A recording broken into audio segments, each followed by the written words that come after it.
সিন্ধু নদের পানি আটকে দিয়ে পাকিস্তানকে শায়েস্তা করছে ভারত। একই সাথে ছেড়ে দিয়েছে ঝিলাম নদীর পানি। এতে বন্যার কবলে পড়েছে পাকিস্তানের অংশে পড়া কাশ্মীরের একাংশ।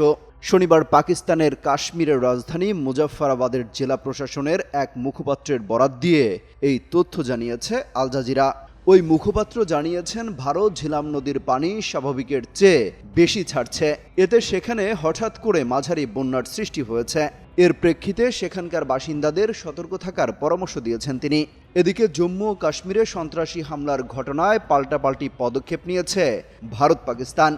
এই হামলার ফলে পাকিস্তানের সঙ্গে সিন্ধু পানি চুক্তি স্থগিত করেছে ভারত। অন্যদিকে এটিকে যুদ্ধের জন্য উস্কানি হিসেবে উল্লেখ করছে পাকিস্তান। দেশটির সংবাদ মাধ্যম ডনের এক প্রতিবেদনে বলা হয়েছে, ভারত সরকার সম্প্রতি 1960 সালের ইন্দাস পানি চুক্তি স্থগিত ঘোষণা করেছে। এতে দুই দেশের মধ্যে দীর্ঘদিনের পানি বন্টন ব্যবস্থা অনিশ্চিত হয়ে পড়েছে। এই সিদ্ধান্তের ফলে পাকিস্তানের কৃষি, বিদ্যুৎ উৎপাদন এবং পানির সরবরাহে গুরুতর প্রভাব পড়তে পারে।